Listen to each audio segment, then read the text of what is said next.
Ton के खाद्यान्न उत्पादन के साथ एक ऐतिहासिक रिकॉर्ड बनाया है। 357 मिलियन टन। 10 साल पहले की तुलना में भारत का खाद्यान्न उत्पादन 100 मिलियन टन और बढ़ गया है। खेलों की दुनिया में भी भारत का परचम लहराया है। कुछ दिन पहले ही भारत को कॉमनवेल्थ खेलों की मेजबानी का भी ऐलान हुआ।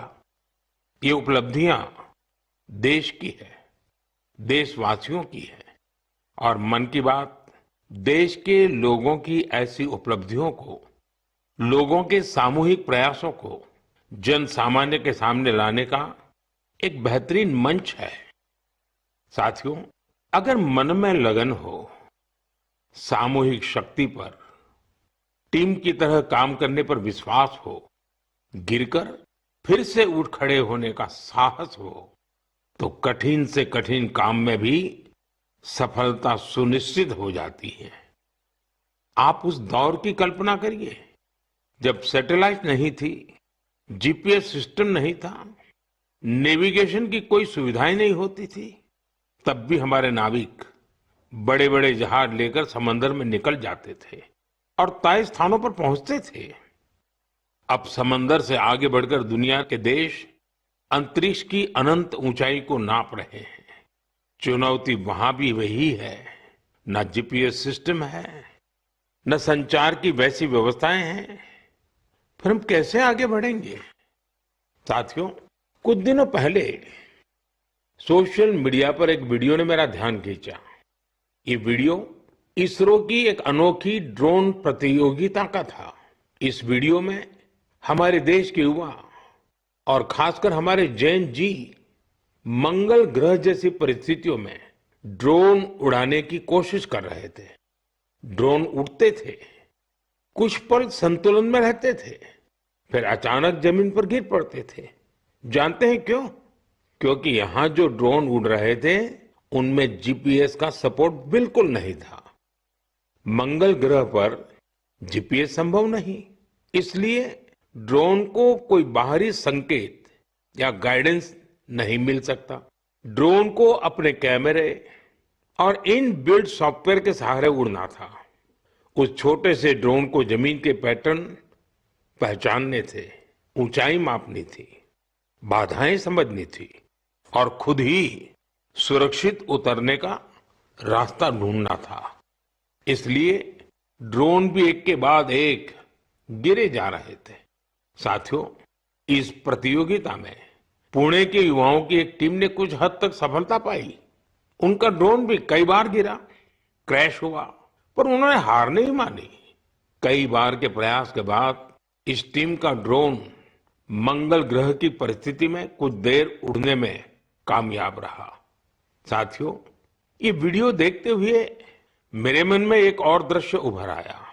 वो दिन जब चंद्रयान 2 संपर्क से बाहर हो गया था। उस दिन पूरा देश और खासकर वैज्ञानिक कुछ पल के लिए निराश हुए थे। लेकिन साथियों, असफलता ने उन्हें रोका नहीं। उसी दिन उन्होंने चंद्रयान 3 की सफलता की कहानी लिखनी शुरू कर दी। यही कारण है कि जब चंद्रयान 3 ने सफल लैंडिंग की तो वो सिर्फ एक मिशन की सफलता नहीं थी, वो तो असफलता से निकलकर बनाए गए विश्वास की सफलता थी। इस वीडियो में जो युवा दिख रहे हैं, उनकी आंखों में मुझे वही चमक दिखाई दी। हर बार जब मैं हमारे युवाओं की लगन और वैज्ञानिकों के समर्पण को देखता हूं, तो मन उत्साह से भर जाता है। युवाओं की यही लगन विकसित भारत की बहुत बड़ी शक्ति है। मेरे प्यारे देशवासियों, आप सभी शहद की मिठास से जरूर परिचित होंगे, लेकिन अक्सर हमें ये नहीं पता चलता इसके पीछे कितने लोगों की मेहनत है, कितनी परंपराएं हैं और प्रकृति के साथ कितना सुंदर तालमेल है। साथियों, जम्मू कश्मीर के पहाड़ी इलाकों में वन तुलसी यानी सुलाई के फूलों से यहाँ की मधुमक्खियां बेहद अनोखा शहद बनाती हैं। ये सफेद रंग का शहद होता है जिसे रामबन सुलाई हनी कहा जाता है। कुछ वर्षों पहले ही रामबन सुलाई हनी को जीआई टैग मिला है। इसके बाद इस शहद की पहचान पूरे देश में बन रही है। साथियों, दक्षिण कन्नड़ा जिले के पुत्तूर में वहां की वनस्पतियां शहद उत्पादन के लिए उत्कृष्ट मानी जाती हैं। यहाँ ग्रामजन्य नाम की किसान संस्था इस प्राकृतिक उपहार को नई दिशा दे रही है। ग्रामजन्य ने यहाँ एक आधुनिक प्रोसेसिंग यूनिट बनाया। लैब, बॉटलिंग, स्टोरेज और डिजिटल ट्रैकिंग जैसी सुविधाएं जोड़ी गई। अब यही शहद ब्रांडेड उत्पाद बनकर गांवों से शहरों तक पहुंच रहा है। इस प्रयास का लाभ 2,500 से अधिक किसानों को मिला है। साथियों, कर्नाटका के ही तुमकुर जिले में शिवगंगा कालिंजिया नाम की संस्था का प्रयास भी बहुत सराहनीय है। इनके द्वारा यहाँ हर सदस्य को शुरुआत में 2 बी बॉक्सेस दिए जाते हैं। ऐसा करके इस संस्था ने अनेकों किसानों को अपने अभियान से जोड़ दिया है। अब इस संस्था से जुड़े किसान मिलकर शहद निकालते हैं, बेहतरीन पैकेजिंग करते हैं और स्थानीय बाजार तक पहुंचाते हैं। इससे उन्हें लाखों की कमाई भी हो रही है। ऐसा ही एक उदाहरण नागालैंड के क्लिफ हनी हंटिंग का है। नागालैंड के चोकलांगन गांव में खियामनी यांगन जनजाति सदियों से शहद निकालने का काम करती आई है। यहाँ मधुमक्खियों पेड़ों पर नहीं बल्कि ऊंची चट्टानों पर अपने घर बनाती हैं। इसलिए शहद निकालने का काम भी बहुत जोखिम भरा होता है। इसलिए यहाँ के लोग मधुमक्खियों से पहले सौम्यता से बात करते हैं, उनसे अनुमति लेते हैं, उन्हें बताते हैं कि आज वे शहद लेने आए हैं। इसके बाद शहद निकालते हैं। साथियों, आज भारत हनी प्रोडक्शन में नए रिकॉर्ड बना रहा है। 11 साल पहले देश में हनी का उत्पादन 74,000 मैट्रिक टन था। अब ये बढ़कर 1.5 लाख मैट्रिक टन से भी ज्यादा हो गया है। बीते कुछ वर्षों में शहद का एक्सपोर्ट भी 3 गुना से ज्यादा बढ़ गया है। हनी मिशन कार्यक्रम के तहत खादी ग्रामोद्योग ने भी 2.25 लाख से ज्यादा बी बॉक्सेस लोगों में बांटे हैं। इससे हजारों लोगों को रोजगार के नए अवसर मिले हैं। यानी देश के अलग अलग कोनों में शहद की मिठास भी बढ़ रही है और ये मिठास किसानों की आय भी बढ़ा रही है। मेरे प्यारे देशवासियों, हरियाणा के कुरुक्षेत्र में महाभारत का युद्ध हुआ था, ये हम सभी जानते हैं। लेकिन युद्ध के इस अनुभव को अब आप वहां महाभारत अनुभव केंद्र में भी साक्षात महसूस कर सकते हैं। इस अनुभव केंद्र में महाभारत की गाथा को 3D light and sound show और डिजिटल टेक्निक से दिखाया जा रहा है। 25 नवंबर को जब मैं कुरुक्षेत्र गया था तो इस अनुभव केंद्र के अनुभव ने मुझे आनंद से भर दिया था। साथियों, कुरुक्षेत्र में ब्रह्म सरोवर पर आयोजित अंतर्राष्ट्रीय गीता महोत्सव में शामिल होना भी मेरे लिए बहुत विशेष रहा। मैं ये देखकर बहुत प्रभावित हुआ कि कैसे दुनिया भर के लोग दिव्य ग्रंथ गीता से प्रेरित हो रहे हैं। इस महोत्सव में यूरोप और सेंट्रल एशिया सहित विश्व के कई देशों के लोगों की भागीदारी रही। इस महीने की शुरुआत में सऊदी अरब में पहली बार किसी सार्वजनिक मंच पर गीता की प्रस्तुति की गई है। यूरोप के लातविया में भी एक यादगार गीता महोत्सव आयोजित किया गया।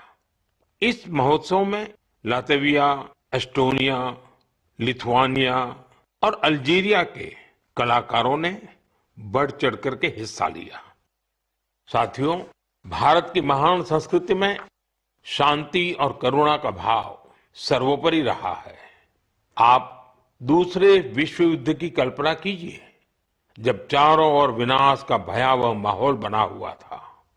ऐसे मुश्किल समय में गुजरात के नवानगर के जाम साहब महाराजा दिग्विजय सिंह जी ने जो महान कार्य किया वो आज भी हमें प्रेरणा देता है। उस समय जाम साहब किसी सामरिक गठबंधन या युद्ध की रणनीति को लेकर नहीं सोच रहे थे, बल्कि उनकी चिंता ये थी कि कैसे विश्व युद्ध के बीच पोलिश यहूदी बच्चों की रक्षा होगी।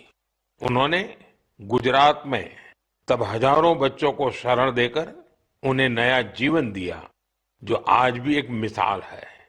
कुछ दिन पहले दक्षिणी इजराइल के मोशाव नेवातिम में जाम साहब की प्रतिमा का अनावरण किया गया। यह बहुत ही विशेष सम्मान था। पिछले वर्ष पोलैंड के वार्सो में मुझे जाम साहब के स्मारक पर श्रद्धा सुमन अर्पित करने का सौभाग्य मिला था। मेरे लिए वो क्षण अविस्मरणीय रहेगा। मेरे प्यारे देशवासियों, कुछ दिनों पहले मैं नेचुरल फार्मिंग के एक विशाल सम्मेलन में हिस्सा लेने कोयम्बटूर गया था।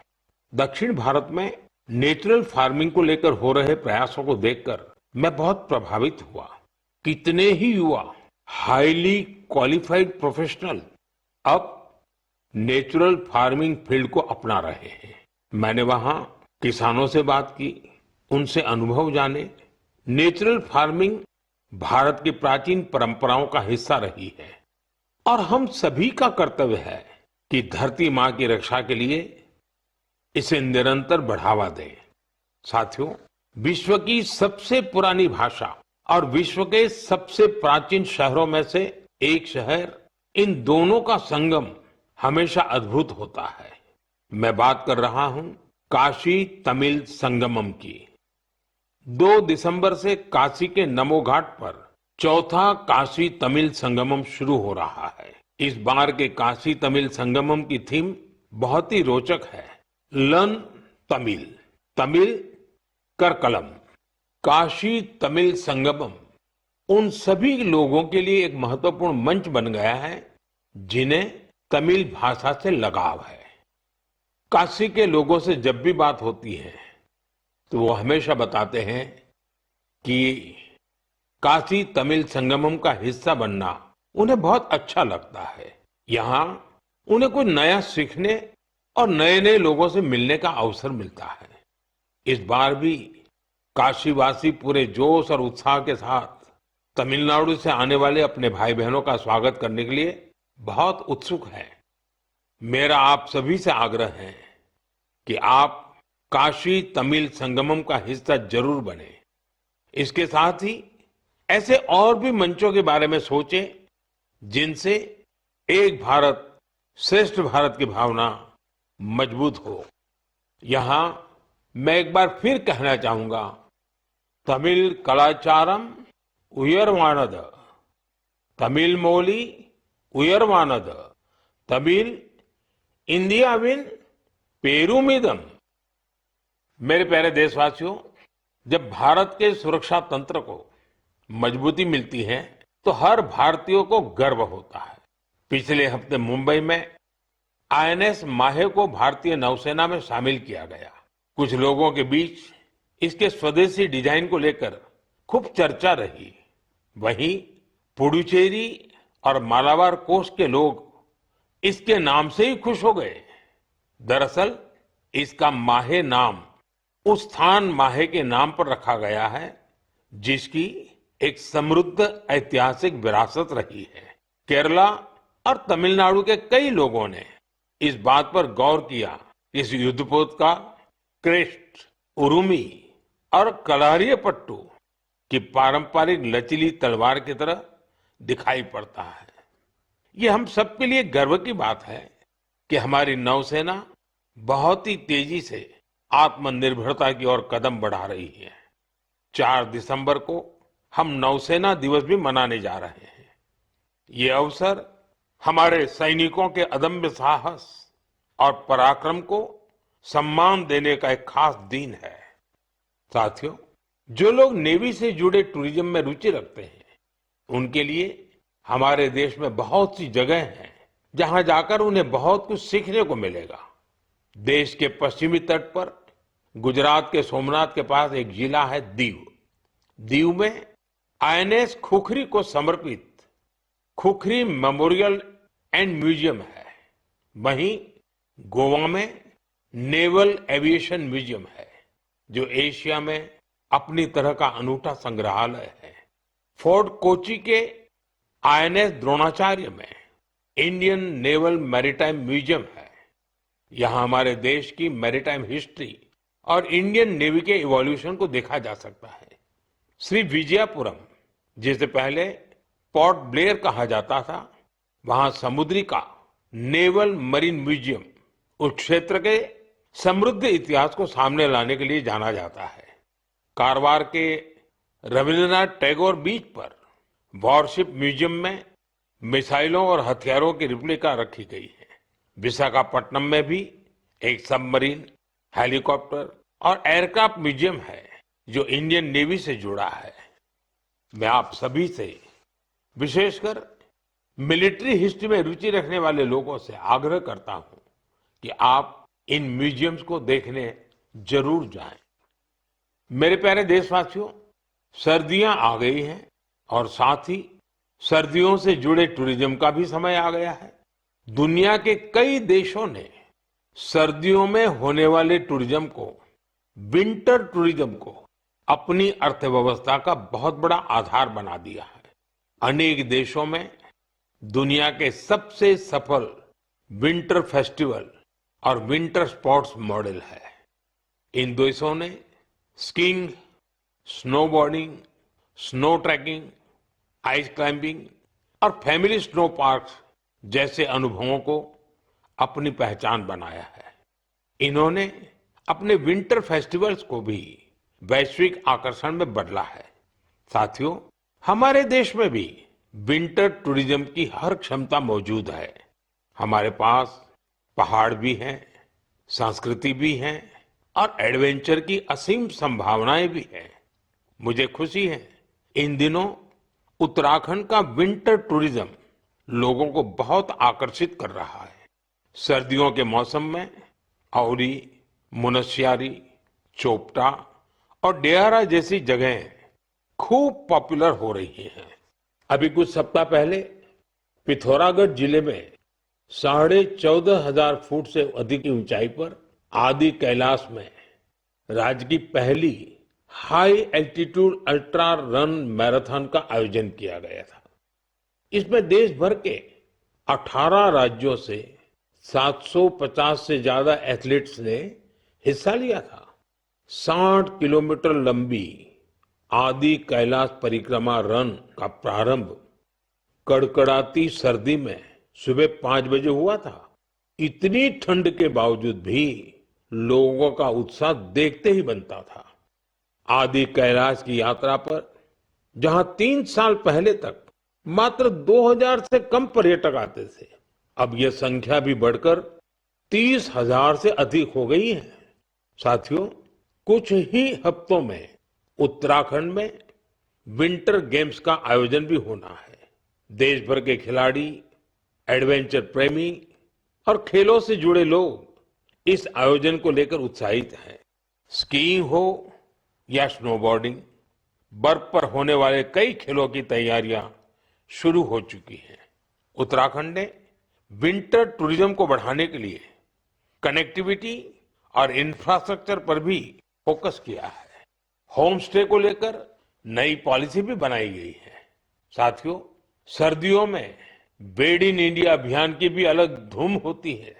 सर्दियों की सुनहरी धूप हो, पहाड़ से उतरते कोहरे की चादर हो, डेस्टिनेशन वेडिंग के लिए पहाड़ भी अब खूब पॉपुलर हो रहे हैं।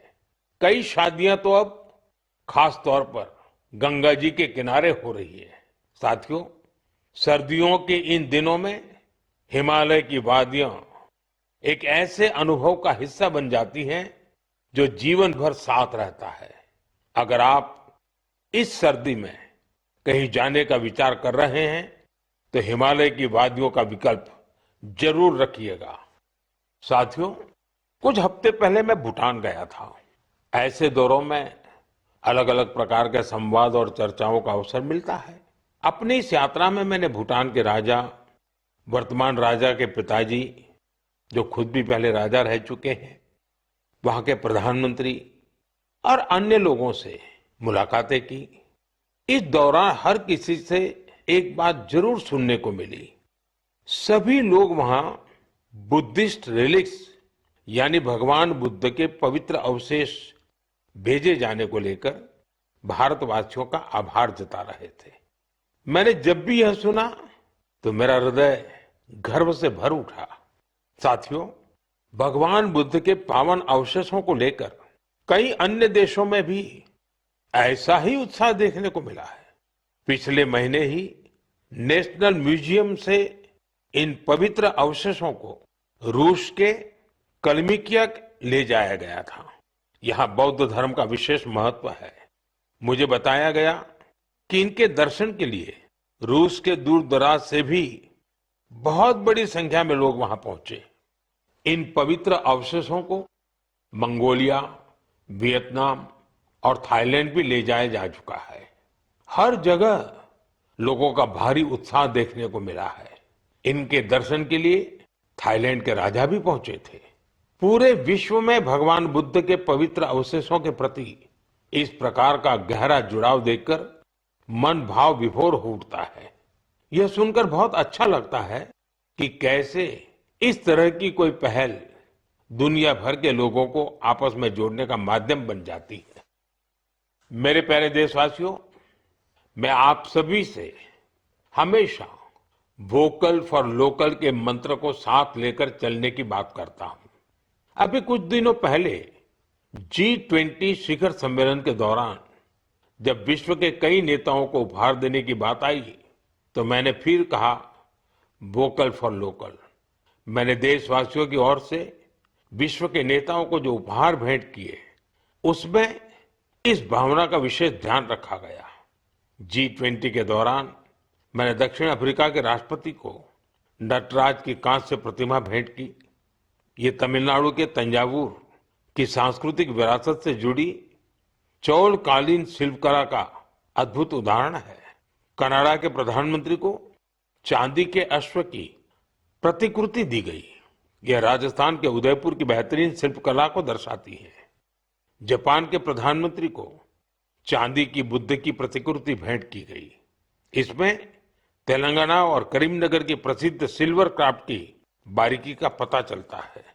इटली की प्रधानमंत्री को फूलों की आकृतियों वाला सिल्वर मिरर उपहार में दिया। ये भी करीमनगर की ही पारंपरिक धातु शिल्पकला को प्रदर्शित करता है। ऑस्ट्रेलिया के प्रधानमंत्री को मैंने ब्रास उर्ली भेंट की। ये केरला के मन्नार का एक उत्कृष्ट शिल्प है। मेरा उद्देश्य था कि दुनिया भारत के शिल्प, कला और परंपरा के बारे में जाने और हमारे कारीगरों की प्रतिभा को ग्लोबल मंच मिले। साथियों, मुझे खुशी है कि वोकल फॉर लोकल की भावना को देश के करोड़ों लोगों ने अपने जीवन का हिस्सा बना लिया है। इस साल जब आप त्योहारों की खरीदारी के लिए बाजार में गए होंगे तो एक बात आप सभी ने महसूस की होगी, लोगों की पसंद और घरों में आने वाले सामानों में एक साफ संकेत दिखाई दे रहा था कि देश स्वदेशी की ओर लौट रहा है। लोग अपने मन से भारतीय उत्पादों को चुन रहे थे। इस बदलाव को छोटे से छोटे दुकानदार ने भी महसूस किया। इस बार युवाओं ने भी वोकल फॉर लोकल अभियान को गति दी। आने वाले कुछ दिन में क्रिसमस और नए वर्ष पर खरीदारी का नया दौर शुरू होने वाला है। मैं आपको फिर याद दिलाऊंगा, वोकल फॉर लोकल का मंत्र याद रखें। खरीदें वही जो देश में बना हो, बेचे वही जिसमें किसी देशवासी की मेहनत लगी हो। मेरे प्यारे देशवासियों, भारतीय खेलों के लिहाज से ये महीना सुपरहिट रहा है। इस महीने की शुरुआत भारतीय महिला टीम द्वारा आईसीसी महिला विश्व कप जीतने से शुरू हुई, लेकिन उसके बाद भी मैदान पर और ज्यादा एक्शन देखने को मिला है। कुछ दिन पहले ही टोक्यो में डेफ ओलंपिक्स हुए हैं, जहां भारत ने अपना अब तक का सर्वश्रेष्ठ प्रदर्शन करते हुए 20 मेडल जीते हैं। हमारी महिला खिलाड़ियों ने भी कबड्डी वर्ल्ड कप जीतकर इतिहास ही रच दिया। पूरे टूर्नामेंट में उन्होंने बेहतरीन प्रदर्शन करके हर भारतवासी का मन जीत लिया। वर्ल्ड बॉक्सिंग कप फाइनल्स में भी हमारे खिलाड़ियों का प्रदर्शन शानदार रहा, जहां उन्होंने 20 मेडल जीते। साथियों, जिस बात की और भी अधिक चर्चा हो रही है, वो है हमारी महिला टीम का ब्लाइंड क्रिकेट वर्ल्ड कप जीतना। बड़ी बात यह है कि हमारी इस टीम ने बिना एक भी मैच हारे इस टूर्नामेंट को जीता है। देशवासियों को इस टीम के हर खिलाड़ी पर बहुत गर्व है। मेरी इस टीम से प्रधानमंत्री निवास पर मुलाकात हुई। वाकई इस टीम का हौसला, उनका जज्बा हमें बहुत कुछ सिखाता है।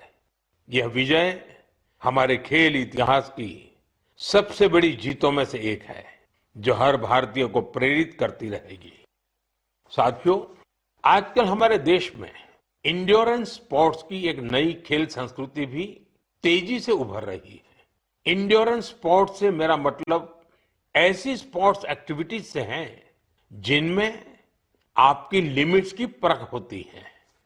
कुछ साल पहले तक मैराथन और बाइकेथॉन जैसे खास इवेंट कुछ विशेष लोगों तक ही सीमित थे, लेकिन अब बहुत कुछ बदल चुका है। मुझे बताया गया है कि देश भर में हर महीने 1500 से ज्यादा इंड्योरेंस स्पोर्ट्स का आयोजन होता है। इन इवेंट्स में हिस्सा लेने के लिए एथलीट्स दूर दूर तक जाते हैं। साथियों, इंड्योरेंस स्पोर्ट्स का ही एक उदाहरण है आयरमैन ट्रायथलॉन। आप कल्पना करिए, यदि आपको यह बताया जाए कि आपके पास एक दिन से भी कम समय है और आपको ये 3 काम करने हैं: समंदर में 4 किलोमीटर तक तैरना, 180 किलोमीटर साइकिल चलाना और करीब 42 किलोमीटर की मैराथन दौड़ लगाना, तो आप सोचेंगे कि कैसे संभव है। लेकिन फौलादी हौसले वाले लोग इस काम को भी सफलतापूर्वक कर ले जाते हैं। इसलिए इसे आयरनमैन ट्रायथलॉन कहा जाता है। गोवा में हाल ही में ऐसा ही एक आयोजन किया गया। आजकल इस तरह के आयोजनों में भी लोग बढ़ चढ़कर भागीदारी कर रहे हैं। ऐसी कई और प्रतियोगिताएं भी हैं जो हमारे युवा साथियों के बीच बहुत लोकप्रिय हो रही है। आजकल कई लोग fit India, Sundays on cycle जैसे कार्यक्रमों में हिस्सा लेने के लिए साथ आ रहे हैं। ये सब ऐसी चीजें हैं जिनसे फिटनेस को बढ़ावा मिल रहा है। साथियों, आपसे हर महीने मिलना मेरे लिए हमेशा एक नया अनुभव होता है। आपकी गाथाएं, आपके प्रयास मुझे नए सिरे से प्रेरित करते हैं। अपने संदेशों में आप जो सुझाव भेजते हैं, जो अनुभव साझा करते हैं, उससे हमें इस कार्यक्रम में भारत की विविधता को समेट लेने की प्रेरणा मिलती है। जब हम अगले महीने मिलेंगे तब 2025 खत्म होने वाला होगा। देश के ज्यादातर हिस्सों में अब ठंड भी तेज होती जाएगी। सर्दियों के मौसम में आप अपना और अपने परिवार का विशेष ध्यान रखें। अगले महीने हम कुछ नए विषयों, नए व्यक्तित्वों की चर्चा जरूर करेंगे। बहुत बहुत धन्यवाद। नमस्कार।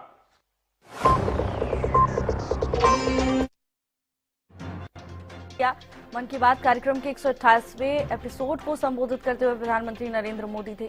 पीएम ने कुरुक्षेत्र में आयोजित अंतर्राष्ट्रीय गीता महोत्सव का जिक्र किया। सऊदी अरब में गीता की प्रस्तुति की गई है। पीएम ने कुरुक्षेत्र में आयोजित अंतर्राष्ट्रीय गीता महोत्सव का भी मन की बात कार्यक्रम में जिक्र किया। कहा, सऊदी अरब में गीता की प्रस्तुति की गई है। यूरोप में भी गीता महोत्सव आयोजित किया गया। भारत का खाद्यान्न बढ़ गया है। प्रधानमंत्री नरेंद्र मोदी ने मन की बात कार्यक्रम के जरिए देशवासियों को संबोधित किया। कहा, खेलों में भारत का मान बढ़ा है। पीएम ने जम्मू कश्मीर के शहद का भी जिक्र किया। रामबन शहद की पहचान देश भर में बन रही है, प्रधानमंत्री ने कहा। पीएम मोदी ने मन की बात कार्यक्रम को संबोधित किया, देशवासियों को संदेश दिया। 128वें एपिसोड को प्रधानमंत्री नरेंद्र मोदी ने संबोधित किया। कुरुक्षेत्र में आयोजित अंतर्राष्ट्रीय गीता महोत्सव का भी जिक्र करते हुए प्रधानमंत्री नजर आए। सऊदी अरब में गीता की प्रस्तुति की गई। पीएम ने कहा कि यूरोप में भी गीता महोत्सव आयोजित किया गया। भारत का खाद्यान्न बढ़ा है। साथ ही प्रधानमंत्री नरेंद्र मोदी ने खेलों का भी जिक्र किया। कहा खेलों में भारत का मान बढ़ा है। अंतर्राष्ट्रीय गीता महोत्सव का जिक्र करते हुए प्रधानमंत्री नजर आए। पीएम ने जम्मू कश्मीर के शहद का भी जिक्र किया है।